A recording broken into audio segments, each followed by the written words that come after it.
21वां अध्याय। महाराज पृथु का अपनी प्रजा को उपदेश।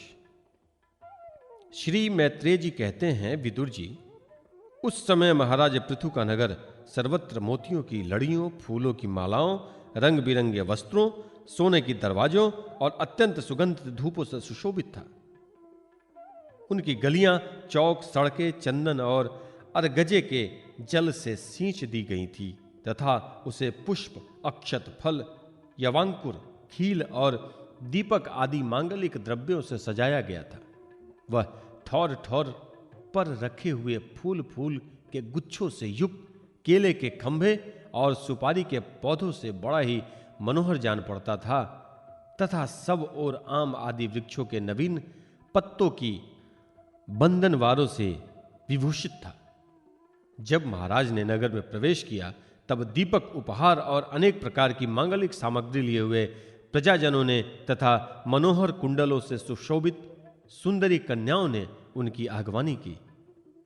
शंख और दुंदुभी आदि बाजे बजने लगे। ऋत्विज गण देव ध्वनि करने लगे। बंदी जनों ने स्तुति गान आरंभ कर दिया। यह सब देख और सुनकर भी उन्हें किसी प्रकार अहंकार नहीं हुआ। इस प्रकार वीरवर पृथु ने राजमहल में प्रवेश किया। मार्ग में जहां तहां पुरवासी और देववासियों ने उनका अभिनंदन, परम यशस्वी महाराज ने भी उन्हें प्रसन्न पूर्वक अभिष्ट वर देकर संतुष्ट किया। महाराज पृथु महापुरुष और सभी के पूजनीय थे। उन्होंने इसी प्रकार के अनेकों आदर कर्म करते हुए पृथ्वी का शासन किया और अंत में अपने विपुल यश का विस्तार कर भगवान का परम पद प्राप्त किया। सूत जी कहते हैं, मुनिवर शौनक जी इस प्रकार भगवान मैत्रेय के मुख से आदिराज पृथु का अनेक प्रकार के गुणों से संपन्न और गुणवानों द्वारा प्रशंसित विस्तृत सुयश सुनकर परम भगवत विदुर जी ने उनका अभिनंदन करते हुए कहा। विदुर जी बोले, ब्राह्मणों ने पृथु का अभिषेक किया। समस्त देवताओं ने उन्हें उपहार दिए। उन्होंने अपनी भुजाओं में वैष्णव तेज को धारण किया और उससे पृथ्वी का दोहन किया। उनके इस पराक्रम के उच्छिष्ट रूप विषय भोगों से ही आज भी संपूर्ण राजा और लोकपालों के सहित समस्त लोक इच्छानुसार जीवन निर्वाह करते हैं। भला ऐसा कौन समझदार होगा जो उनकी पवित्र कीर्ति सुनना ना चाहेगा? अतः अभी आप मुझे उनके कुछ और भी पवित्र चरित्र सुनाइए। श्री मैत्रेय जी ने कहा, साधु श्रेष्ठ विदुर जी, महाराज पृथु गंगा और यमुना के मध्यमवर्ती देश में निवास कर अपने पुण्य कर्मों के यक्ष की इच्छा से प्रारब्धवश प्राप्त हुए भोगों को ही भोगते हैं। ब्राह्मण वंश और भगवान के संबंधी विष्णु भक्तों को छोड़कर उनका सातों द्वीपों के सभी पुरुषों पर अखंड एवं अबाध शासन था। एक बार उन्होंने एक महासत्र की दीक्षा ली। उस समय वहां देवताओं, ब्रह्मर्षियों और राजर्षियों का बहुत बड़ा समाज एकत्र हुआ। उस समाज में महाराज पृथु ने उन पूजनीय अतिथियों का यथा योग्य सत्कार किया और फिर उस सभा में नक्षत्र मंडल में चंद्रमा के समान खड़े हो गए। उनका ऊंचा शरीर, भुजाएं भरी और विशाल, रंग गोरा, नेत्र कमल के समान सुंदर, अरुण वर्ण, नासिका सुधर, मुख मनोहर, स्वरूप सौम्य, ऊंचे कंधे और मुस्कान से युक्त, दंड पंक्ति सुंदर थी। उनकी छाती चौड़ी, कमर का पिछला भाग स्थूल और उदर पीपल के पत्ते के समान सुडौल तथा बल पड़े हुए होने से और भी सुंदर जान पड़ता था। नाभि भंवर के समान गंभीर थी। शरीर तेजस्वी था। जंघाएं स्वर्ण के समान देदीप्यमान थीं तथा पैरों के पंजे उभरे हुए थे। उनके बाल बारीक, घुंघराले, काले और चिकने थे। गर्दन शंख के समान उतार चढ़ाव वाली तथा रेखाओं से युक्त थी और वे उत्तम बहुमूल्य धोती पहने और वैसी ही चादर ओढ़े थे। दीक्षा के नियमानुसार उन्होंने समस्त आभूषण उतार दिए थे। इसी से उनके शरीर के अंग प्रत्यंग की शोभा अपने स्वाभाविक रूप में स्पष्ट झलक रही थी। वे शरीर पर कृष्ण मृग का चर्म और हाथों में कुशा धारण किए हुए थे। इससे उनके शरीर की कांति और भी बढ़ गई थी। वे अपने सारे नित्य कृत्य यथाविधि संपन्न कर चुके थे। राजा पृथु ने मानो सभी सभा को हर्ष से सराबोर करते हुए अपने शीतल एवं स्नेहपूर्ण नेत्रों से चारों ओर देखा और फिर अपना भाषण प्रारंभ किया। उनका भाषण अत्यंत सुंदर, विचित्र पदों से युक्त, स्पष्ट, मधुर, गंभीर एवं निशंक था, मानो उस समय वे सबका उपकार करने के लिए अपने अनुभव का ही अनुवाद कर रहे हों। राजा पृथु ने कहा, सज्जनों, आपका कल्याण हो। आप महानुभाव जो यहां पधारे हैं, मेरी प्रार्थना सुने। जिज्ञासु पुरुषों को चाहिए कि संत समाज में अपने निश्चय का निवेदन करें। इस लोक में मुझे प्रजाजनों का शासन, उनकी रक्षा, उनकी आजीविका का प्रबंध तथा उन्हें अलग अलग अपनी मर्यादा में रखने के लिए राजा बनाया गया है। अतः इनका यथावत पालन करने में मुझे उन्हीं मनोरथ पूर्ण करने वाली लोगों की प्राप्ति होनी चाहिए जो वेदवादी मुनियों के मतानुसार संपूर्ण कर्मों के साक्षी श्री हरि के प्रसन्न होने पर मिलते हैं। जो राजा प्रजा को धर्म मार्ग की शिक्षा न देकर केवल उससे कर वसूल करने लगता रहता है, वह केवल प्रजा के पाप का ही भागी होता है और अपने ऐश्वर्य से हाथ धो बैठता है। अतः प्रिय प्रजाजन, अपने इस राजा का परलोक में हित करने के लिए आप लोग परस्पर दोष दृष्टि छोड़कर हृदय से भगवान को याद रखते हुए अपने अपने कर्तव्य का पालन करते रहिए, क्योंकि आपका स्वार्थ भी इसी में है और इस प्रकार मुझ पर भी आपका बड़ा अनुग्रह होगा। विशुद्ध चित्त देवता, पितर और महर्षिगण, आप भी मेरी इस प्रार्थना का अनुमोदन कीजिए, क्योंकि कोई भी कर्म हो, मरने के अनंतर उसके कर्ता, उपदेष्टा और समर्थक को उसका समान फल मिलता है। माननीय सज्जनों, किन्हीं श्रेष्ठ महानुभावों के मतों में कर्मों का फल देने वाले भगवान यज्ञपति ही हैं, क्योंकि इहलोक और परलोक दोनों ही जगह कोई कोई शरीर बड़े तेजों में देख जाते हैं। मनु, उत्तानपाद, महीपति, ध्रुव राजर्षि, प्रियवत, हमारे दादा अंग तथा ब्रह्म, शिव, प्रहलाद, बलि और इसी कोटि के अन्य महानुभावों के मत में तो अर्थ, धर्म, काम, मोक्ष रूप चतुर्वर्ग तथा स्वर्ग और अपवर्ग के स्वाधीन नियामक कर्म फलदायक रूप से भगवान गदाधर की आवश्यकता है ही। इस विषय में तो केवल मृत्यु के दौहित्र, वेन आदि कुछ सोचनीय और धर्म विमूढ़ लोगों का ही मतभेद है, अतः उसका कोई विशेष महत्व नहीं हो सकता।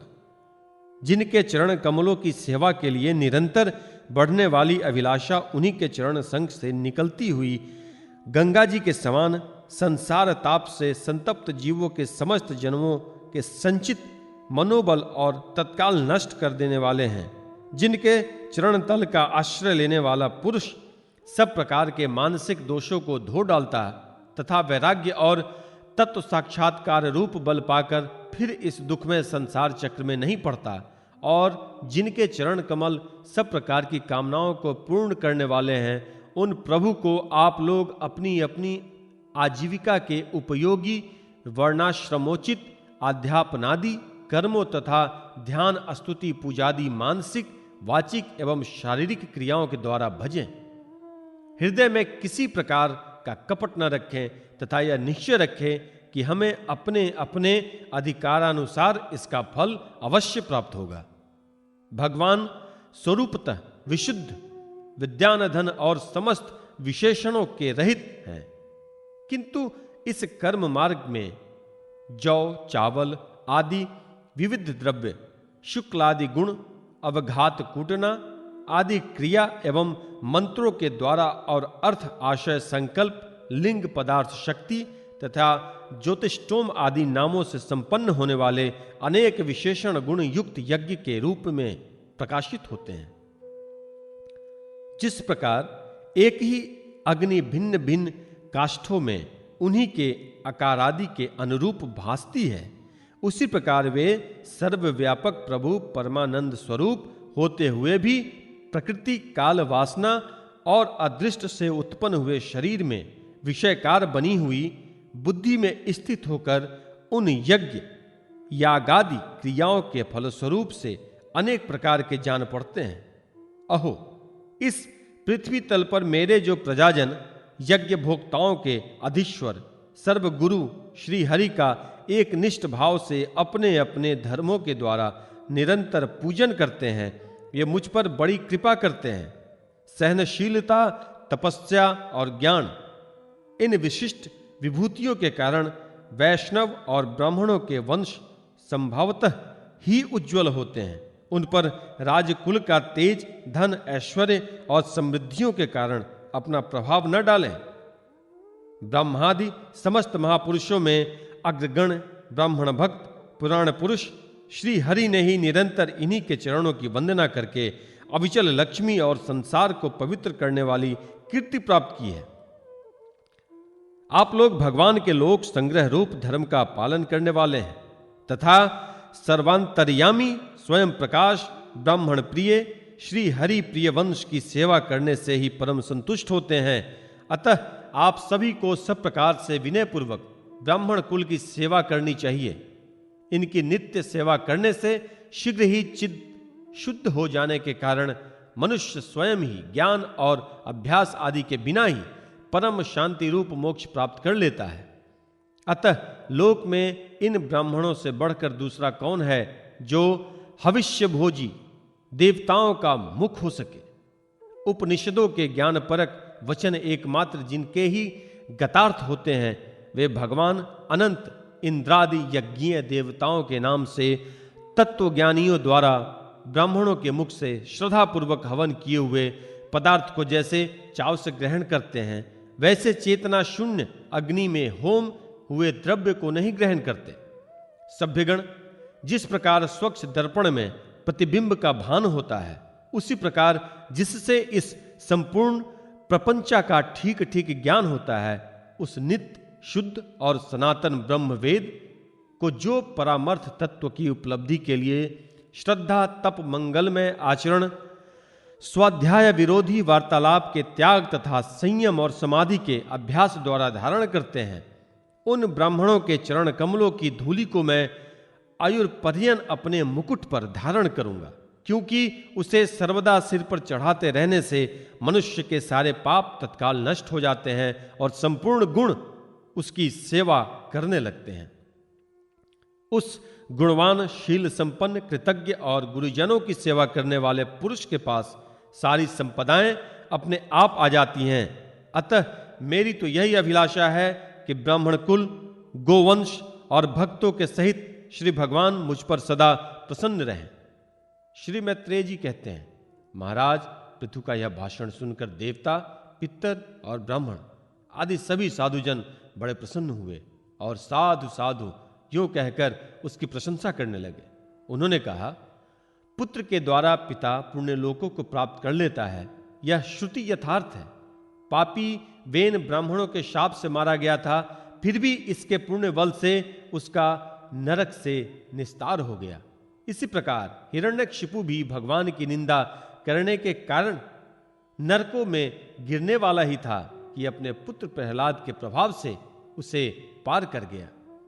वीरवर पृथु जी, आप तो पृथ्वी के ही पिता हैं और सब लोकों के एकमात्र स्वामी श्री हरि में भी आपकी ऐसी अविचल भक्ति है, इसलिए आप अनंत वर्षों तक जीवित रहें। आपका सुयश बड़ा पवित्र है। आप उदारी कीर्ति ब्राह्मण देव श्री हरि की कथाओं का प्रचार करते हैं। हमारा बड़ा सौभाग्य है आज आपको अपने स्वामी के रूप में पाकर हम अपने को भगवान के ही राज्य में समझते हैं। स्वामिन, अपने आश्रितों को इस प्रकार का श्रेष्ठ उपदेश देना आपके लिए कोई आश्चर्य की बात नहीं है, क्योंकि अपनी प्रजा के ऊपर प्रेम रखना तो करुणामय महापुरुषों का स्वभाव ही होता है। हम लोग प्रारब्धवश विवेकहीन होकर संसार राम्य से भटक रहे हैं। सो प्रभु, आज आपने हमें इस अज्ञानानंधकार से पार पहुंचा दिया है। आप शुद्ध सत्वमय परम पुरुष हैं, जो ब्राह्मण जाति में प्रविष्ट होकर क्षत्रियों की और क्षत्रिय जाति में प्रविष्ट होकर ब्राह्मणों की तथा दोनों जातियों में प्रतिष्ठित होकर सारे जगत की रक्षा करते हैं। हमारा आपको नमस्कार है। 22वां अध्याय, महाराज पृथु को सनकादि का उपदेश। श्री मैत्रेय जी कहते हैं, जिस समय प्रजाजन परम पराक्रमी पृथ्वीपाल पृथु के इस प्रकार प्रार्थना कर रहे थे, उसी समय वहां सूर्य के समान तेजस्वी 4 मुनीश्वर आए। राजा और उनके अनुचरों को देखा तथा पहचान लिया कि वे सिद्धेश्वर अपनी दिव्य कांति से संपूर्ण लोकों को पाप निर्मुक्त करते हुए आकाश से उतर कर आ रहे हैं। राजा के प्राण सनकादिकों का दर्शन करते ही जैसे विषयी जीव विषयों की ओर दौड़ता है, उनकी ओर चल पड़े, मानो उन्हें रोकने के लिए ही वे अपने सदस्यों और अनुयायियों के साथ एकाएक उठकर खड़े हो गए। जब वे मुनिगण अर्घ्य स्वीकार कर आसन पर विराज गए, तब शिष्टाग्रणी पृथु ने अपने गौरव से प्रभावित हो विनयवश गर्दन झुकाए हुए उनकी विधिवत पूजा की। फिर उनके चरणोदक को अपने सिर के बालों पर छिड़का। इस प्रकार शिष्ट जनोचित आचार का आदर तथा पालन करके उन्होंने यही दिखाया कि सभी सप्त पुरुषों को ऐसा व्यवहार करना चाहिए। सनकादि मुनीश्वर भगवान शंकर के भी अग्रज हैं। सोने के सिंहासन पर वे ऐसे सुशोभित हुए जैसे अपने अपने स्थानों पर अग्निदेव। महाराज पृथु ने बड़ी श्रद्धा और संयम के साथ प्रेम पूर्वक उनसे कहा। पृथु जी ने कहा, मंगल मूर्ति मुनीश्वरों, आपके दर्शन तो योगियों को भी दुर्लभ है। मुझसे ऐसा क्या पुण्य बना है जिसके स्वतः आपका दर्शन प्राप्त हुआ? जिन पर ब्राह्मण अथवा अनुचरों के सहित श्री शंकर या विष्णु भगवान प्रसन्न हो, उसके लिए इहलोक और परलोक में कौन सी वस्तु दुर्लभ है? इस दृश्य प्रपंच के कारण महत्वादि यद्यपि सर्वगत है, तो भी वे सर्वसाक्षी आत्मा को नहीं देख सकते। इसी प्रकार यद्यपि आप समस्त लोकों में विचरते रहते हैं, तो भी अनधिकारी लोग आपको देख नहीं पाते। जिनके घरों में आप जैसे पूज्य पुरुष अपने अनेक जल, तृण, पृथ्वी, गृह स्वामी अथवा सेवकादि किसी अन्य पदार्थ को स्वीकार कर लेते हैं, वे गृहस्थ धनहीन होने पर भी धन्य हैं। जिन घरों में कभी भगवत भक्तों के परम पवित्र चरणोदक के छींटे नहीं पड़े, वे सब प्रकार की रिद्धि सिद्धियों से भरे होने पर भी ऐसे वृक्षों के समान हैं कि जिन पर सांप रहते हैं। मुनीश्वरों, आपका स्वागत है। आप लोग तो बाल्यावस्था से ही मुमुक्षुओं के मार्ग का अनुसरण करते हुए एकाग्रचित्त से ब्रह्मचर्यादि महान व्रतों का बड़ी श्रद्धा पूर्वक आचरण कर रहे हैं। स्वामियों, हम लोग अपने कर्मों के वशीभूत होकर विपत्तियों के क्षेत्र रूप इस संसार में पड़े हुए केवल इंद्रिय संबंधी भोगों को ही परम पुरुषार्थ मान रहे हैं। सो क्या हमारे निस्तार का भी कोई उपाय है? आप लोगों से कुशल प्रश्न करना उचित नहीं है, क्योंकि आप निरंतर आत्मा में ही रमण करते हैं। आप में यह कुशल और यह अकुशल है, इस प्रकार की वृत्तियां कभी होती ही नहीं। आप संसार नल से संतप्त जीवों के परम सुहृद हैं। इसलिए आप में विश्वास करके मैं यह पूछना चाहता हूं कि इस संसार में मनुष्य का किस प्रकार सुगमता से कल्याण हो सकता है। यह निश्चय है कि जो आत्मवान धीर पुरुषों में आत्मा रूप से प्रकाशित होते हैं और उपासकों में हृदय में अपने स्वरूप को प्रकट करने वाले हैं, वे अजन्मा भगवान नारायण ही अपने भक्तों पर कृपा करने के लिए आप जैसे सिद्ध पुरुषों के रूप में इस पृथ्वी पर विचरा करते हैं। श्री मैत्रेय जी कहते हैं, राजा पृथु के ये युक्ति युक्त गंभीर परिमित और मधुर वचन सुनकर श्री संत कुमार जी बड़े प्रसन्न हुए और कुछ मुस्कुराते हुए कहने लगे। श्री संत कुमार जी ने कहा, महाराज, आपने सब कुछ जानते हुए भी समस्त प्राणियों के कल्याण की दृष्टि से बड़ी अच्छी बात पूछी है। सच है, साधु पुरुषों की बुद्धि ऐसी ही हुआ करती है। सप्त पुरुषों का समागम श्रोता और वक्ता दोनों को ही अभिमत होता है, क्योंकि उनके प्रश्नोत्तर सभी का कल्याण करते हैं। राजन, श्री मधुसूदन भगवान के चरण कमलों के गुणानुवाद में अवश्य ही आपकी अविचल प्रीति है। हर किसी को इसका प्राप्त होना बहुत कठिन है और प्राप्त हो जाने पर यह हृदय के भीतर रहने वाले उस वासना रूप मल को सर्वथा नष्ट कर देती है, जो और किसी उपाय से जल्दी नहीं छूटता। शास्त्र जीवों के कल्याण के लिए भली भांति विचार करने वाले हैं। उनमें आत्मा से भिन्न देहादि के प्रति वैराग्य तथा अपने आत्मस्वरूप निर्गुण ब्रह्म के सुदृढ़ अनुराग होना, यही कल्याण का साधन निश्चित किया गया है।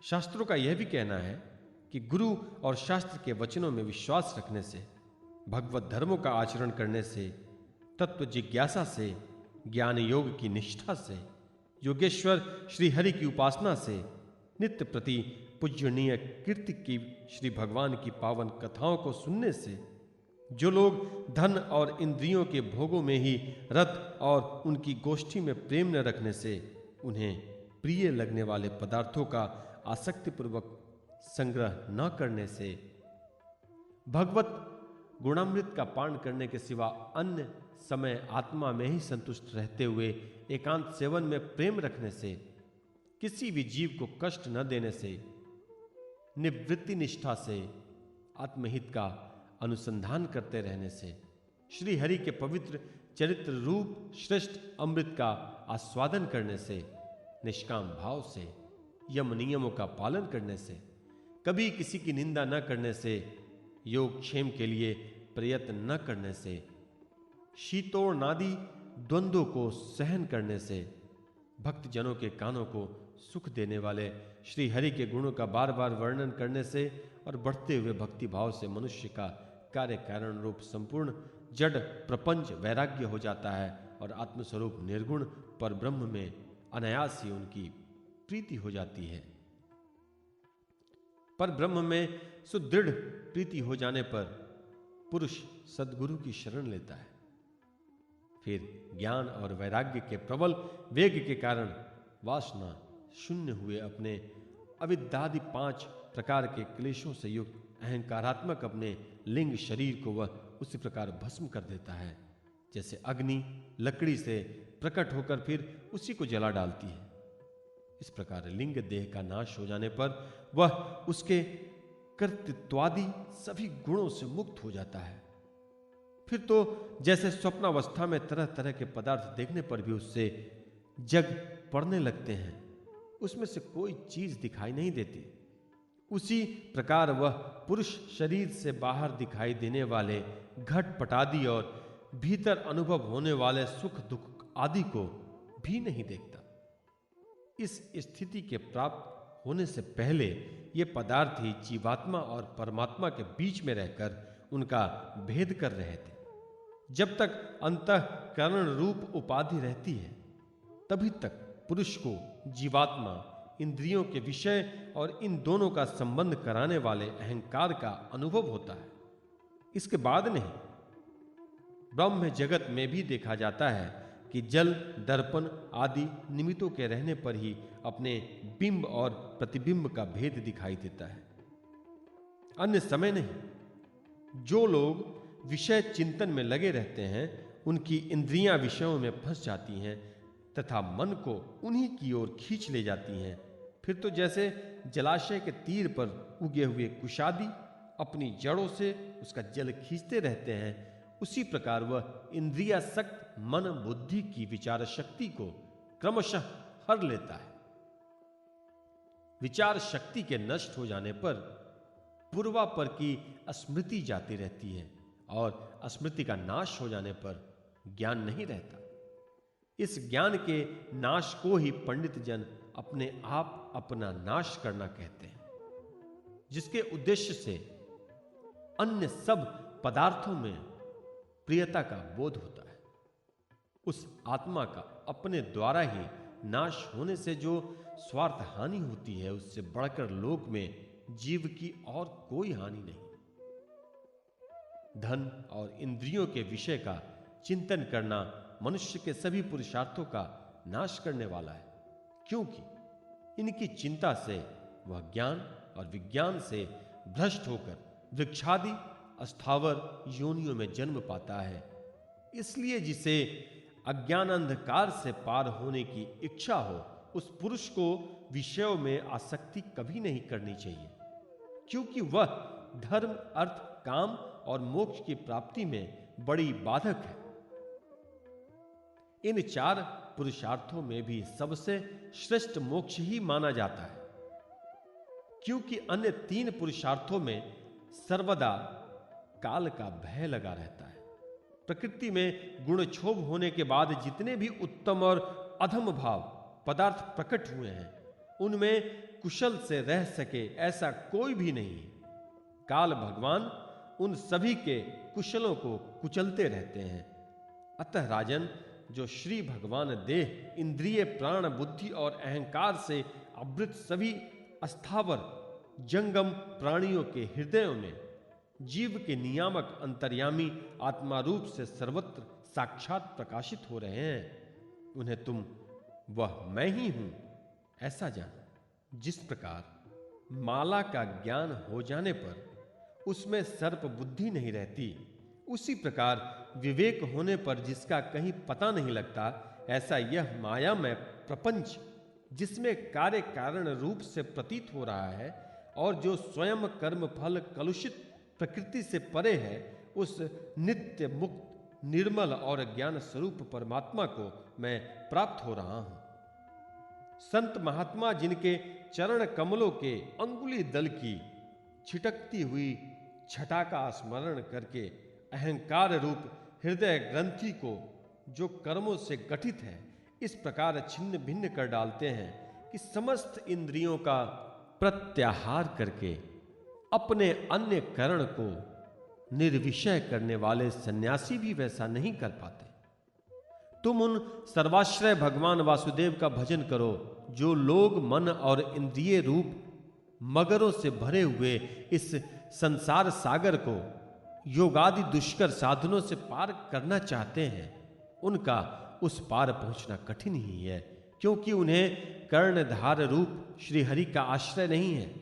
अतः तुम तो भगवान के आधारणीय चरण कमलों को नौका बनाकर अनायास ही इस दुस्तर समुद्र को पार कर लो। श्री मैत्रेय जी कहते हैं, विदुर जी, ब्रह्मा जी के पुत्र आत्मज्ञानी संत कुमार जी ने इस प्रकार आत्मतत्व का उपदेश पाकर महाराज पृथु ने उनकी बहुत प्रशंसा करते हुए कहा। राजा पृथु ने कहा, भगवान दीनदयाल श्रीहरि ने मुझ पर पहले कृपा की थी, उसी को पूर्ण करने के लिए आप लोग पधारे हैं। आप लोग तो बड़े ही दयालु हैं। जिस कार्य के लिए आप लोग पधारे हैं उसे आप लोगों ने अच्छी तरह संपन्न कर दिया। अब इसके बदले में मैं आप लोगों को क्या दूं? मेरे पास तो शरीर और इसके साथ जो कुछ है वह सब महापुरुषों का ही प्रसाद है। ब्राह्मण, प्राण, स्त्री, पुत्र, सब प्रकार की सामग्रियों से भरा हुआ भवन, राजसेना, पृथ्वी और कोष, यह सब कुछ आप ही लोगों का है। अतः आपके ही चरणों में अर्पित है। वास्तव में तो सेनापतित्व, राज, दंड विधान और संपूर्ण लोगों के शासन का अधिकार तो वेद शास्त्रों के ज्ञाता ब्राह्मणों को ही है।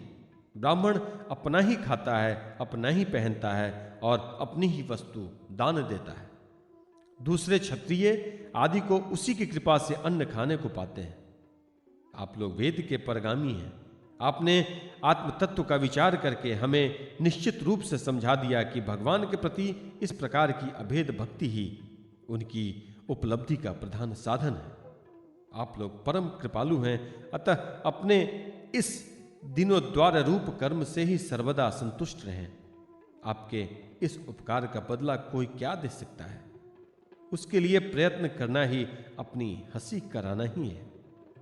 श्री मैत्रेय जी कहते हैं, विदुर जी, फिर आदि राज पृथु ने आत्मज्ञानियों में श्रेष्ठ सनकादि की पूजा की और वे उनके शीलक की प्रशंसा करते हुए सब लोगों के सामने ही आकाश मार्ग से चले गए।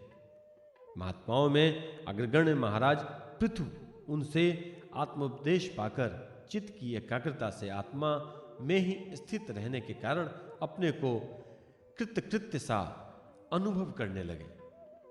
वे ब्रह्मार्पण बुद्धि के समय स्थान, शक्ति, न्याय और धन के अनुसार सभी कर्म करते थे।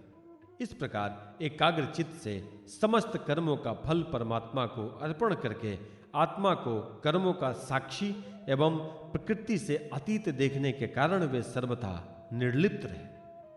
जिस प्रकार सूर्य देव सर्वत्र प्रकाश करने पर भी वस्तुओं के गुण दोष से निर्लेप रहते हैं, उसी प्रकार सार्वभौम साम्राज्य लक्ष्मी से संपन्न और गृहस्थ आश्रम में रहते हुए भी अहंकार शून्य होने के कारण वे इंद्रियों के विषयों में आसक्त नहीं हुए।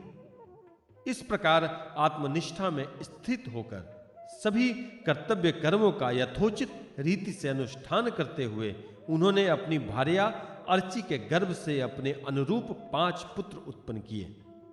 उनके नाम विजिताश्व, धूम्रकेश, हर्यक्ष, द्रविण और वृक्क थे। महाराज पृथु भगवान के अंश थे। वे समय समय पर जब जब आवश्यक होता था जगत के प्राणियों की रक्षा के लिए अकेले ही समस्त लोकपालों के गुण धारण कर लिया करते थे। अपने उदार मन, प्रिय और हितकर वचन, मनोहर मूर्ति और सौम्य गुणों के कारण प्रजा का रंजन करते रहने से दूसरे चंद्रमा के समान उनका राजा यह नाम सार्थक हुआ। सूर्य जिस प्रकार गर्मी में पृथ्वी का जल खींचकर वर्षा काल में उसे पुनः पृथ्वी पर बरसा देता है और अपनी किरणों से सबको ताप पहुंचाता है, उसी प्रकार वे कर रूप से प्रजा का धन लेकर उसे दुष्काल आदि के समय मुक्त हस्त से प्रजा के हित में लगा देते थे तथा सब पर अपना प्रभाव जमाए रखते थे। वे तेज में अग्नि के समान दुर्धर्ष, इंद्र के समान अजेय, पृथ्वी के समान क्षमाशील और स्वर्ग के समान मनुष्य की समस्त कामनाएं पूर्ण करने वाले थे। समय समय पर प्रजाजनों को तृप्त करने के लिए वे मेघ के समान उनके अभिष्ट अर्थों को खुले हाथ से लुटाते रहते थे। वे समुद्र के समान गंभीर और पर्वतराज सुमेर के समान धैर्यवान भी थे। महाराज पृथु दुष्टों के दमन करने में यमराज के समान, आश्चर्यपूर्ण वस्तुओं के संग्रह में हिमालय के समान, कोष की समृद्धि करने में कुबेर के समान और धन को छिपाने में वरुण के समान थे। शारीरिक बल, इंद्रियों की पटुता तथा पराक्रम में सर्वत्र गतिशील वायु के समान और तेज की असह्यता में भगवान शंकर के समान थे। सौंदर्य में कामदेव के समान, उत्साह में सिंह के समान, वात्सल्य में मनु के समान और मनुष्यों के आधिपत्य में सर्वसमर्थ ब्रह्मा जी के समान थे। ब्रह्म विचार में बृहस्पति, इंद्रिय जन में साक्षात श्री हरि तथा गौ ब्राह्मण गुरुजन एवं भगवत भक्तों की भक्ति, लज्जा, विनय, शील एवं परोपकार आदि गुणों में अपने ही समान अनुपम थे। लोग त्रिलोकी में सर्वत्र उच्च स्वर से उनकी कीर्ति का गान करते थे।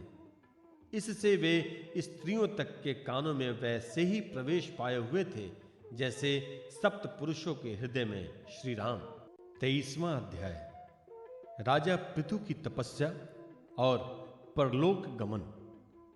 श्री मैत्रेय जी कहते हैं, इस प्रकार महामनस्वी प्रजापति पृथु ने स्वयमेव अन्नादि तथा पुरग्रामादि सर्ग की व्यवस्था करके अस्थावर जड़म सभी की आजीविका का सुविधा कर दिया तथा साधु जनोचित धर्मों का भी खूब पालन किया।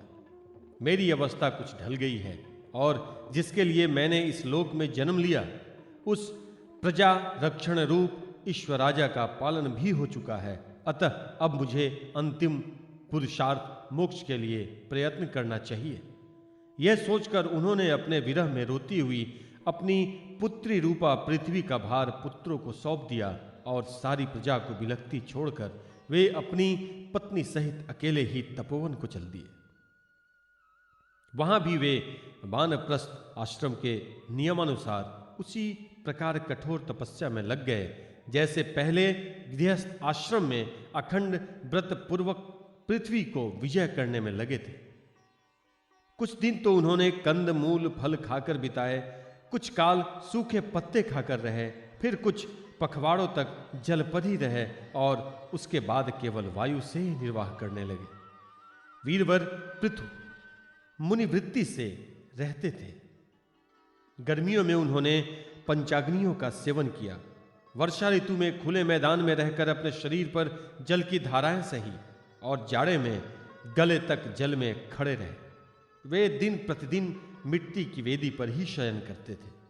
उन्होंने शीतोष्णादि सब प्रकार के द्वंद्वों को सहा तथा वाणी और मन का संयम करके ब्रह्मचर्य का पालन करते हुए प्राणों को अपने अधीन किया।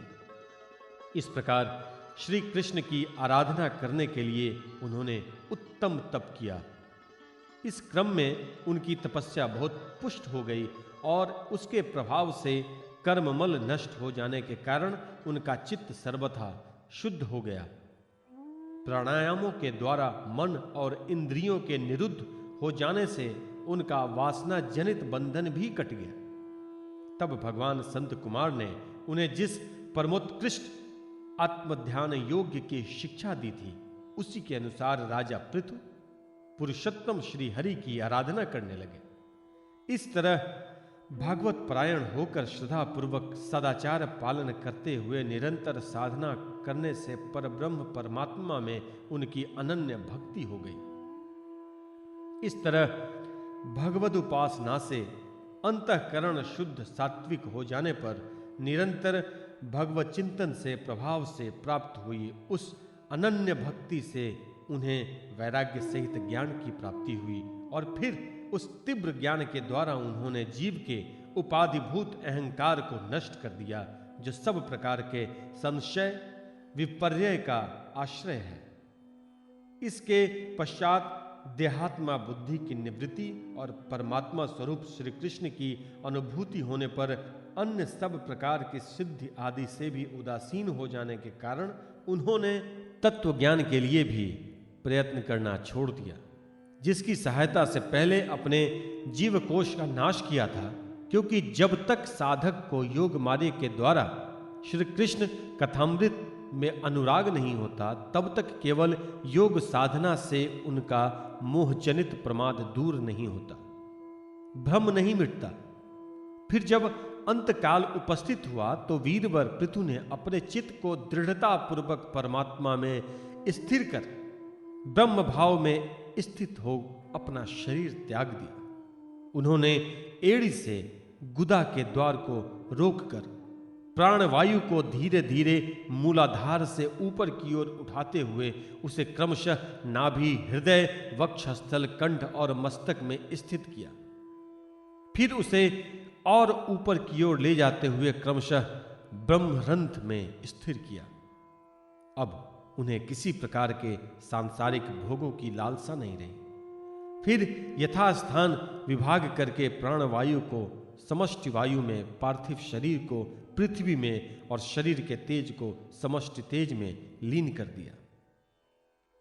हृदयाकाशादि देहावच्छिन्न आकाश को महाकाश में और शरीरगत रुधिरदि जलीय अंश को समष्टि जल में लीन किया। इसी प्रकार फिर पृथ्वी को जल में, जल को तेज में, तेज को वायु में और वायु को आकाश में लीन किया। तदंतर मन को सविकल्प ज्ञान में, जिसके अधीन वह रहता है, उस इंद्रियों में, इंद्रियों को उनके कारण रूप तंत्र मात्राओं में और सूक्ष्म भूतों तंत्र मात्राओं के कारण अहंकार के द्वारा आकाश, इंद्रिय और तंत्र मात्राओं को उसी अहंकार में लीन कर अहंकार को महत्व में लीन किया। फिर संपूर्ण गुणों की अभिव्यक्ति करने वाले उस महत्व को मायोपाधिक जीव में स्थिर किया। तदंतर उस महारूप जीव को, उपाधि को भी उन्होंने ज्ञान और वैराग्य से प्रभाव से अपने शुद्ध ब्रह्म स्वरूप में स्थित होकर त्याग दिया। महाराज पृथु की पत्नी महारानी अर्ची भी उनके साथ वन को गई थी। वे बड़ी सुकुमारी थी, पैरों से भूमि का स्पर्श करने योग्य भी नहीं थी। फिर भी उन्होंने अपने स्वामी के व्रत और नियमादि का पालन करते हुए उनकी खूब सेवा की और मुनि वृत्त के अनुसार कंदमूल आदि से निर्वाह किया। इससे यद्यपि वे बहुत दुर्बल हो गई थी, तो भी प्रियतम के कर स्पर्श से सम्मानित होकर उसी में आनंद मनाने के कारण उन्हें किसी प्रकार कष्ट नहीं होता था। अब पृथ्वी के स्वामी और अपने प्रियतम महाराज पृथु की देह को जीवन की चेतना आदि सभी धर्मों से रहित देखकर सती ने कुछ देर विलाप किया। फिर पर्वत के ऊपर चिता बनाकर उसे उस चिता पर रख दिया। इसके बाद उस समय के सारे कृत्य कर नदी के जल में स्नान किया, अपने परम पराक्रमी पति को जलाग्नि दे आकाश स्थित देवताओं की वंदना की तथा 3 बार चिता की परिक्रमा कर पतिदेव के चरणों का ध्यान करती हुई अग्नि में प्रवेश कर गई। परम साध्वी अर्ची को इस प्रकार अपने पति वीरवर पृथु का अनुगमन करते देख सहस्त्रों वरदायिनी देवियों ने अपने अपने पतियों के साथ उनकी स्तुति की। वहां देवताओं के बाजे बजने लगे। उस समय उस मंदराचल के शिखर पर वे देवांगनाएं पुष्पों की वर्षा करती हुई आपस में इस प्रकार कहने लगी। देवियों ने कहा, अहो, यह स्त्री धन्य है।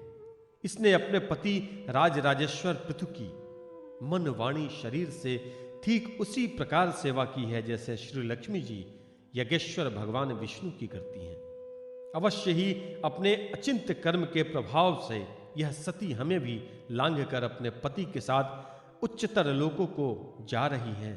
इस लोक में कुछ ही दिनों का जीव होने पर भी लोग भगवान के परम पद की प्राप्ति करने वाला आत्मज्ञान प्राप्त कर लेते हैं। उनके लिए संसार में कौन पदार्थ दुर्लभ है। अतः जो पुरुष बड़ी कठिनता से भूलोक में मोक्ष का साधन स्वरूप मनुष्य शरीर पाकर भी विषयों में आसक्त रहता है, वह निश्चय ही आत्मघाती है। हाय हाय, वह ठगा गया। श्री मैत्रेय जी कहते हैं, विदुर जी, जिस समय देवांगनाएं इस प्रकार स्तुति कर रही थी, भगवान के जिस परम धाम को आत्मज्ञानियों में श्रेष्ठ भगवत प्राण महाराज पृथु गए, महाराजी अर्ची भी उसी पतिलोक को गई। परम भागवत पृथु जी ऐसे ही प्रभावशाली थे।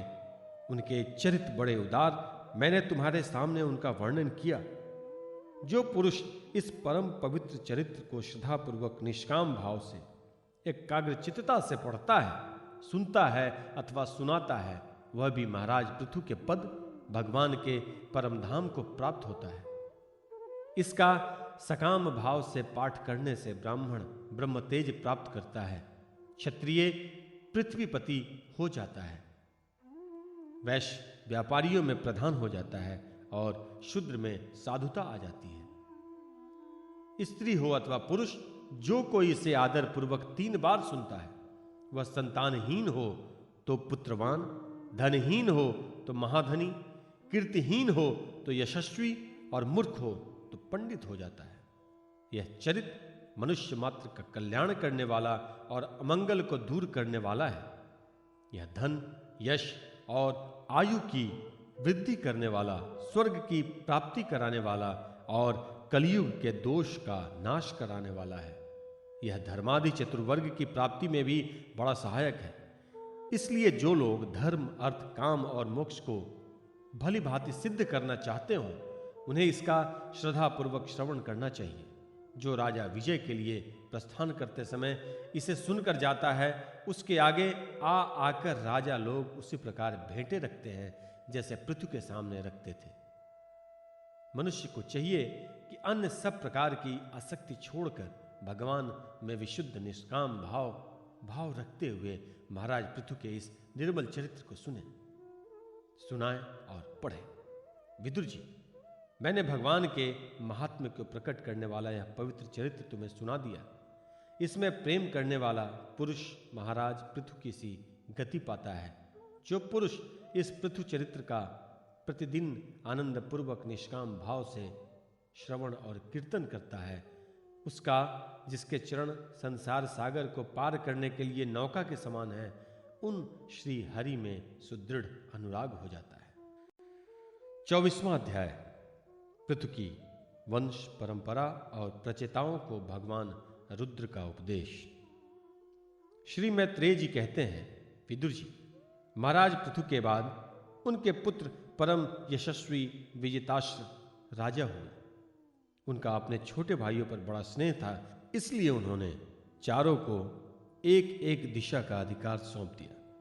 राजा विजिताश्व ने हर्यक्ष को पूर्व, धूम्रकेश को दक्षिण, वृक को पश्चिम और द्रविण को उत्तर दिशा का राज्य दिया।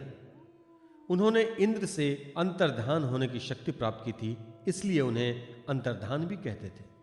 उनकी पत्नी का नाम शिखंडिनी था। उससे उनके 3 सुपुत्र हुए। उनके नाम पावक, पवमान और शुचि थे। पूर्व काल में वशिष्ठ जी का शाप होने से उपर्युक्त नाम के अग्नियोगों ने ही उनके रूप में जन्म लिया था। आगे चलकर योग मार्ग से ये फिर अग्निरूप हो गए। अंतर्धान के नभस्वती नाम की पत्नी से एक और पुत्र रत्न हविर्धान प्राप्त हुआ। महाराज अंतर्धान बड़े उदार पुरुष थे। जिस समय इंद्र उनके पिता के अश्वमेध यज्ञ का घोड़ा हर कर ले गए थे, उन्होंने पता लग जाने पर भी उनका वध नहीं किया था। राजा अंतर्धान ने कर लेना, दंड लेना, जुर्माना वसूल करना आदि कर्तव्यों को बड़े कठोर एवं दूसरों के लिए कष्टदायक समझकर एक दीर्घकालीन यज्ञ में दीक्षित होने के बहाने अपना राजकाज छोड़ दिया। यज्ञ कार्य में लगे रहने पर भी उन आत्मज्ञानी राजा भक्त भय भजन पूर्णतम परमात्मा की आराधना करके सुदृढ़ समाधि के द्वारा भगवान के दिव्य लोक को प्राप्त किया।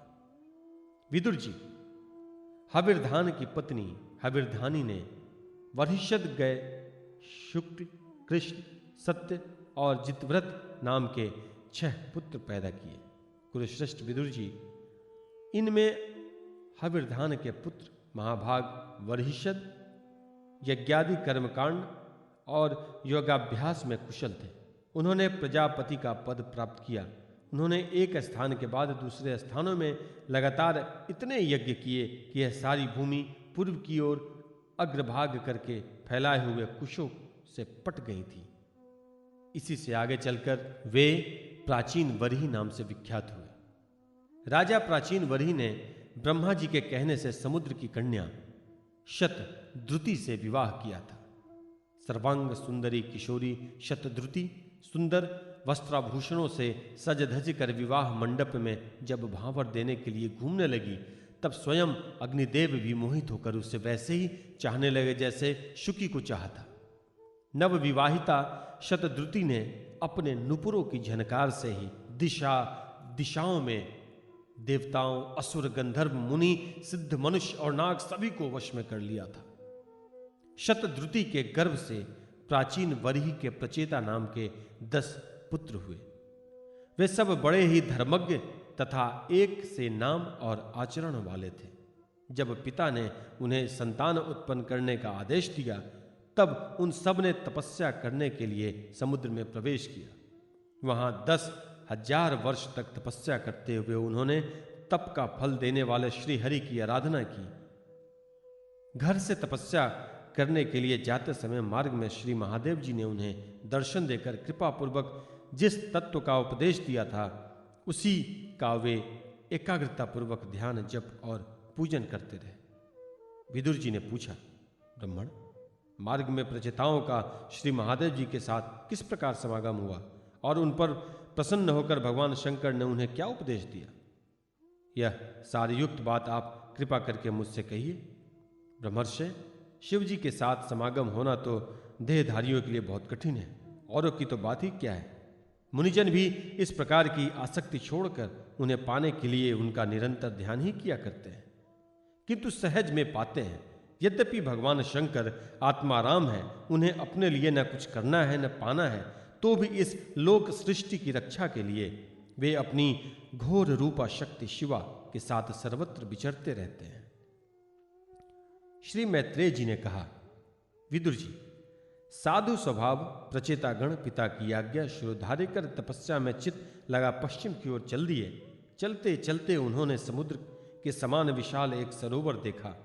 वह महापुरुषों के चित्त के सामने बड़ा ही स्वच्छ था तथा उसमें रहने वाले मत्स्य आदि जल जीव भी प्रसन्न नजर जान पड़ते थे। उसमें नील कमल, लाल कमल, रात में, दिन में और सायंकाल में खिलने वाले कमल और इंदिवर आदि अन्य कई प्रकार के कमल सुशोभित थे। उसके तटों पर हंस, सारस, चकवा और कारंडव आदि जलपक्षी चहक रहे थे। उसके चारों ओर तरह तरह के वृक्ष और लताएं थी। उस पर मतवाले भंवरे गूंज रहे थे। उनकी मधुर ध्वनि से हर्षित होकर मानो उन्हें रोमांच हो रहा था। कमल कोश के परांग पुंग वायु के झकोरों से चारों ओर उड़ रहे थे, मानो वहां कोई उत्सव हो रहा हो। वहां मृदंग, प्रणव आदि बाजों के साथ अनेक दिव्य राग रागनियों के क्रम से गायन की मधुर ध्वनि सुनकर उन राजकुमारों को बड़ा आश्चर्य हुआ। इतने में ही उन्होंने देखा कि देवादिदेव भगवान शंकर अपने अनुचरों के सहित उस सरोवर से बाहर आ रहे हैं। उनका शरीर तपी हुई स्वर्ण राशि के समान कांतिमान है, कंठ नीलवर्ण है तथा 3 विशाल नेत्र हैं। वे अपने भक्तों पर अनुग्रह करने के लिए उद्धत हैं। अनेकों गंधर्व उनका सुयश गा रहे हैं। उनका सहसा दर्शन पाकर प्रचेताओं को बड़ा कुतूहल हुआ और उन्होंने शंकर जी के चरणों में प्रणाम किया। तब शरणागत भयहारी धर्मवत्सल भगवान शंकर ने अपने दर्शन से प्रसन्न हुए उन धर्मज्ञ और शील संपन्न राजकुमारों से प्रसन्न होकर कहा। श्री महादेव जी बोले, तुम लोग राजा प्राचीन वरही के पुत्र हो, तुम्हारा कल्याण हो। तुम जो कुछ करना चाहते हो वह भी मुझे मालूम है। इस समय तुम लोगों पर कृपा करने के लिए ही मैंने तुम्हें इस प्रकार दर्शन दिया है। जो व्यक्ति अव्यक्त प्रकृति और जीव संज्ञक पुरुष इन दोनों के नियामक भगवान वासुदेव की साक्षात शरण लेता है वह मुझे परम प्रिय है। अपने वर्णाश्रम धर्म का भलीभांति पालन करने वाला पुरुष 100 जन्म के बाद ब्रह्मा के पद को प्राप्त होता है और इससे भी अधिक पुण्य होने पर वह मुझे प्राप्त होता है।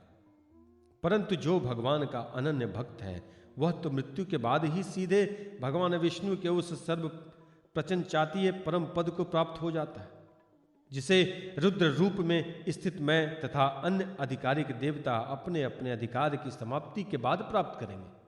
तुम लोग भगवत भक्त होने के नाते मुझे भगवान के समान ही प्यारे हो। इस प्रकार भगवान के भक्तों को भी मुझसे बढ़कर और कोई कभी प्रिय नहीं होता। अब मैं तुम्हें एक बड़ा ही पवित्र, मंगलमय और कल्याणकारी स्तोत्र सुनाता हूं। इसका तुम लोग शुद्ध भाव से जाप करना। श्री मैत्रेय जी कहते हैं, तब नारायण परायण करुणा हृदय भगवान शिव ने अपने सामने हाथ जोड़े खड़े हुए उन राजपुत्रों को यह स्तोत्र सुनाया। भगवान रुद्र स्तुति करने लगा। भगवान, आपका उत्कर्ष उच्च कोटि के आत्मज्ञानियों के कल्याण के लिए, निजाजन लाभ के लिए, उससे मेरा भी कल्याण हो। आप सर्वदा अपने निरतिशय परमानंद स्वरूप में ही स्थित रहते हैं। ऐसे सर्वात्मक आत्मस्वरूप आपको नमस्कार है। आप पद्मनाभ, समस्त लोगों के लिए आदि कारण, भूत सूक्ष्म तन मात्र और इंद्रियों के नियंता, शांत एक रस और स्वयं प्रकाश वासुदेव चित्त के अधिष्ठा भी आप ही हैं। आपको नमस्कार है। आप ही सूक्ष्म, अव्यक्त, अनन्य और मुखाग्नि के द्वारा संपूर्ण लोकों का संहार करने वाले अहंकार के अधिष्ठा, संकर्षण तथा जगत के प्रकृष्ट ज्ञान से उद्गम स्थान बुद्धि के अधिष्ठा प्रद्युम्न है। आपको नमस्कार है। आप ही इंद्रियों के स्वामी, मनस्तत्व के अधिष्ठाता भगवान अनिरुद्ध हैं। आपको बार बार नमस्कार है। आप अपने तेज से जगत को व्यक्त करने वाले सूर्यदेव हैं। पूर्ण होने के कारण आप में वृद्धि और क्षय नहीं होता। आपको नमस्कार है। आप स्वर्ग और मोक्ष के द्वारा तथा निरंतर पवित्र हृदय में रहने वाले हैं। आपको नमस्कार है। आप ही सुवर्ण रूप विद्य से युक्त और चातुर्होत्र कर्म के साधन तथा विस्तार करने वाले अग्निदेव हैं। आपको नमस्कार है। आप पितर और देवताओं के पोषक सोम तथा तीनों वेदों के अधिष्ठा हैं। हम आपको नमस्कार करते हैं। आप ही समस्त प्राणियों के तृप्त करने वाले सर्वरस जल रूप हैं। आपको नमस्कार है। आप समस्त प्राणियों के देह, पृथ्वी और विराट स्वरूप है तथा त्रिलोकी की रक्षा करने वाले मानसिक, इंद्रियक और शारीरिक शक्ति रूप वायु प्राण है, आपको नमस्कार है। आप ही अपने गुण शब्द के द्वारा समस्त पदार्थों का ज्ञान कराने वाले तथा बाहर भीतर का भेद करने वाले आकाश हैं तथा आप ही महान पुण्यों से प्राप्त होने वाले परम तेजोमय स्वर्ग वैकुंठादि लोक हैं। आपको पुनः पुनः नमस्कार है। आप पितृलोक की प्राप्ति करने वाले प्रकृति कर्म रूप और देवलोक की प्राप्ति के साधन निर्वित कर्म रूप हैं तथा आप ही अधर्म के फल रूप दुखदायक मृत्यु हैं। आपको नमस्कार है। नाथ, आप ही पुराण पुरुष तथा सांख्य और योग के अधीश्वर भगवान श्री कृष्ण हैं। आप सब प्रकार की कामनाओं की पूर्ति के कारण साक्षात मंत्र मूर्ति और महान धर्म स्वरूप है। आपकी ज्ञान शक्ति किसी भी प्रकार कुंठित होने वाली नहीं है। आपको नमस्कार है, नमस्कार है। आप ही कर्ता, करण और कर्म तीनों शक्तियों के एकमात्र आश्रय हैं। आप ही अहंकार के अधिष्ठाता रुद्र हैं। आप ही ज्ञान और क्रिया स्वरूप हैं तथा आपसे ही परा पश्यंती, मध्यमा और वैखरी चार प्रकार की वाणी की अभिव्यक्ति होती है। आपको नमस्कार है। प्रभु, हमें आपके दर्शनों की अभिलाषा है, अतः आपके भक्तजन जिसका पूजन करते हैं और जो आपके निज जनों को अत्यंत प्रिय हैं, अपने उस अनूप रूप की आप में हमें झांकी कराइए। आपका वह रूप अपने गुणों से समस्त इंद्रियों को तृप्त करने वाला है। वह वर्षाकालीन मेघ के समान स्निग्ध, श्याम और संपूर्ण सौंदर्यों का सार सर्वस्व है। सुंदर चार विशाल भुजाएं, महामनोहर मुखारविंद, कमल दल के समान नेत्र, सुंदर भवें सुधर नासिका, मनमोहिनी दंत पंक्ति, अनमोल कपोल युक्त मनोहर मुखमंडल और शोभाशाली समान कर्ण युगल है। प्रीतिपूर्ण उन्मुक्त हास्य, तिरछी चितवन, काली काली घुंघराली अलके, कमल कुसुम की केसर के समान फहराता हुआ पीतांबर, झिलमिलाते हुए कुंडल, चमकाते हुए मुकुट, कंकण, हार, नुपुर और मेघला आदि विचित्र आभूषण तथा शंख, चक्र, गदा, पद्म, वनमाला और कौस्तुभ मणि के कारण उसकी अपूर्व शोभा है। उसके सिंह के समान स्थूल कंधे हैं जिन पर हार, केयूर एवं कुंडलादि की कांति झिलमिलाती रहती है तथा कौस्तुभ मणि की कांति से सुशोभित मनोहर ग्रीवा है। उसका श्यामल वक्षस्थल श्री वत्स चिन्ह के रूप में लक्ष्मी जी का नित्य निवास होने के कारण कसौटी की शोभा को भी मात करता है। उसका त्रिवली से सुशोभित पीतल के पत्ते के समान सुडौल उदर श्वास के आने जाने से हिलता हुआ बड़ा ही मनोहर जान पड़ता है। उसमें जो भंवर के समान चक्करदार नाभि है वह इतनी गहरी है कि उससे उत्पन्न हुआ यह विश्व मानो फिर उसी में लीन होना चाहता है। श्याम वर्ण कटिभाग में पीतांबर और स्वर्ण की मेखला शोभायमान है। समान और सुंदर चरण, पिंडली जांघ और घुटने के कारण आपका दिव्य विग्रह बड़ा ही सुदृढ़ जान पड़ता है। आपके चरण कमलों की शोभा शरद ऋतु के दलन कमल कांतिका की तिरस्कार करती है। उनके नखों से जो प्रकाश निकलता है वह जीवों के हृदयांधकार को तत्काल नष्ट कर देता है। हमें आप कृपया करके भक्तों के भयहारी एवं आश्रय स्वरूप उसी रूप का दर्शन कराइए। जगत गुरु, हम अज्ञानावृत प्राणियों को अपनी प्राप्ति का मार्ग बतलाने वाले आप ही हमारे गुरु हैं। प्रभु, चित्त शुद्धि की अभिलाषा रखने वाले पुरुष को आपके इस रूप का निरंतर ध्यान करना चाहिए। इसकी भक्ति ही स्वधर्म का पालन करने वाले पुरुष को अभय करने वाली है। स्वर्ग का शासन करने वाला इंद्र भी आपको ही पाना चाहता है तथा विशुद्ध आत्मज्ञानियों की गति भी आप ही हैं। इस प्रकार आप सभी देहधारियों के लिए अत्यंत दुर्लभ है। केवल भक्तिमान पुरुष ही आपको पा सकते हैं। सत्य पुरुषों के लिए भी दुर्लभ अनन्य भक्ति से भगवान को प्रसन्न करके, जिनकी प्रसन्नता किसी अन्य साधना से दुस्साध्य है, ऐसा कौन होगा जो उनके चरण तल के अतिरिक्त और कुछ चाहेगा। जो काल अपने अदम्य उत्साह और पराक्रम से फड़कती हुई भौं के इशारे से सारे संसार का संहार कर डालता है, वह भी आपके चरणों की शरण में गए हुए प्राणी पर अपना अधिकार नहीं मानता। ऐसे भगवान के प्रेमी भक्तों का यदि आधे क्षण के लिए भी समागम हो जाए तो उसके सामने मैं स्वर्ग और मोक्ष को कुछ नहीं समझता। फिर मर्त्य लोक के तुच्छ लोगों की तो बात ही क्या है। प्रभु, आपके चरण संपूर्ण पाप राशिकों को हर लेने वाले हैं।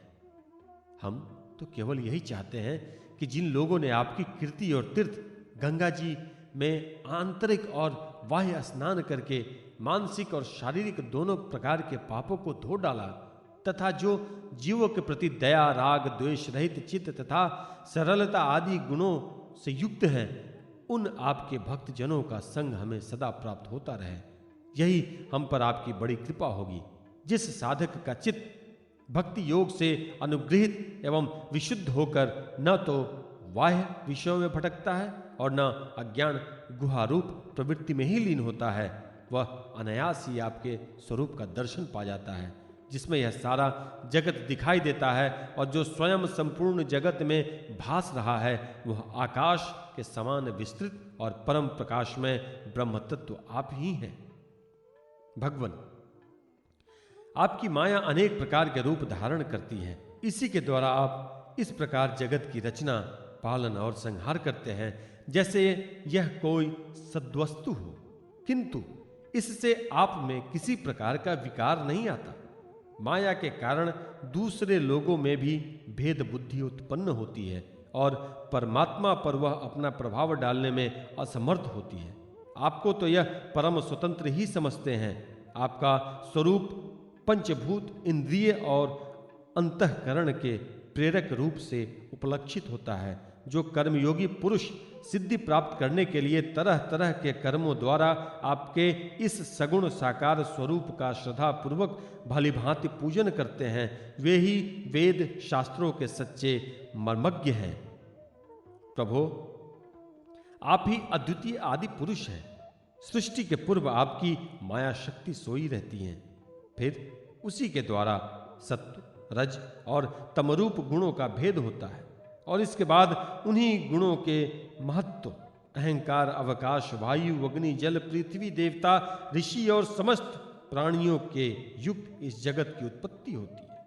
फिर आप अपनी ही माया शक्ति से रचे हुए इस जरायुग, अखंड, स्वेदज और उद्भिज भेद से चार प्रकार के शरीर में अंश रूप से प्रवेश कर जाते हैं और जिस प्रकार मधुमक्खियां अपने ही उत्पन्न किए हुए मधु का आस्वादन करती है, उसी प्रकार वह आपका अंश उन शरीरों में रहकर इंद्रियों के द्वारा इन तुच्छ विषयों को भोगता है।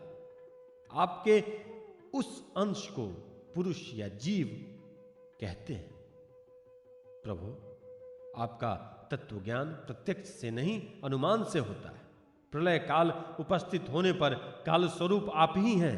अपने प्रचंड एवं असह्य वेग से पृथ्वी और भूतों को अन्य भूतों से विचलित कराकर समस्त लोगों का संहार कर देते हैं, जैसे वायु अपने असहनीय और प्रचंड झोंकों से मेघों द्वारा ही मेघों को तितर बितर करके नष्ट कर डालती है।